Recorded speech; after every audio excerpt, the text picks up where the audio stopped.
Debbie Borge has been a longtime Buffalo Theater Ensemble subscriber and has supported the MAC for many years. She's joining us today to give us the patron's perspective on the MAC and share details about some of the events she has seen in past seasons. Thank you for joining us, Debbie. Well, thank you for having me. So, Debbie, I want to share with everybody, the reason you're here is we had a silent auction item at an event, Mojo and the Bayou Gypsies. We had a fundraiser, and you were on your way to see a show. You were going to see that show. Yes. And you were so kind as to bid on that item. I did. So thank you, and thank you for supporting the MAC. And we're happy to have a patron of the MAC here today to tell us why do you support the MAC? You know, it's been such a part of our lives. We've lived here in this area for 31 years, and we've been coming to the MAC for over 25. Wow. Wow, that's amazing.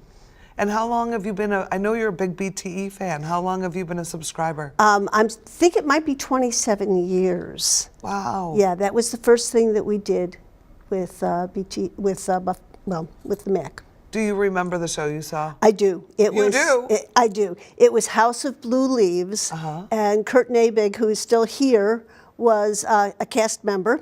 He played a teenager who was in the Army, and I think a little off-center. Anyway, he did it so convincingly. I still remember. Wow. That. And do you remember this? Because this is the program from that show we found in the archives. Oh, yes, my. You told one of the producers that you saw the show, and she went and found that program in our archives. Wow. Isn't that crazy? So what was the day? Oh, 93. Since 1993. Well, tell me, so what do you do? What are your interests? Well, I'm retired now, and I do a lot of volunteer work with children. Nice. And what do you feel, what brings you to the arts? What does the arts do for you? Oh, I love the stories that they tell.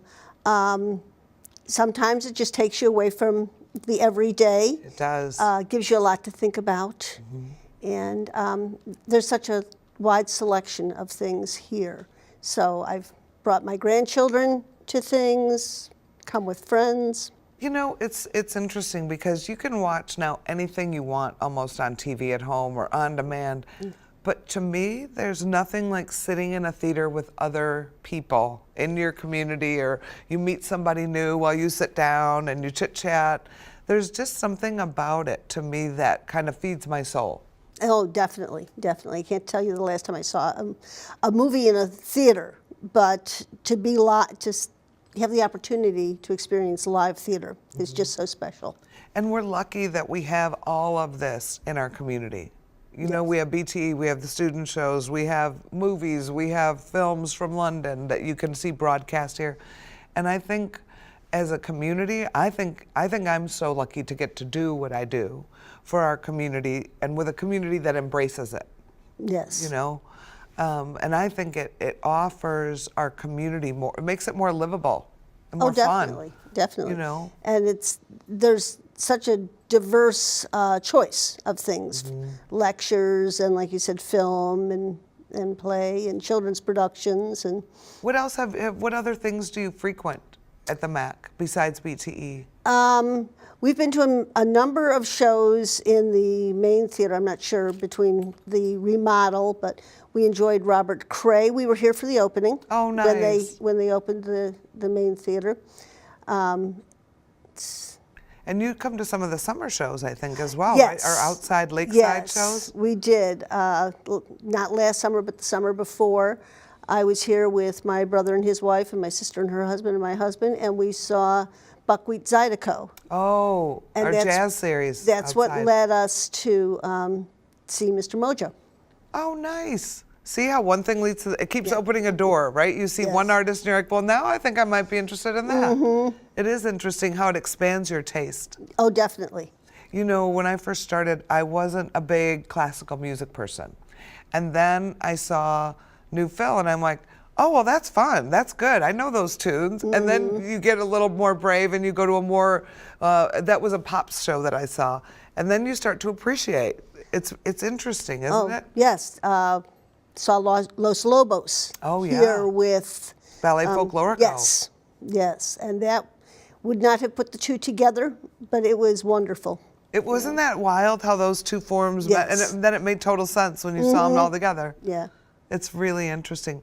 Well, thank you for what you do, because I always say we could not do what we do if there's no one in the audience, right? This is true. We need the audience. It's all about you. So thank you for your support and your friendship of the MAC and your support of BTE. And I hope you love the new show. I know you're going to see it real soon. I am, yes. Wonderful. Well, thanks for coming on the show. Well, thank you very much. Thank you.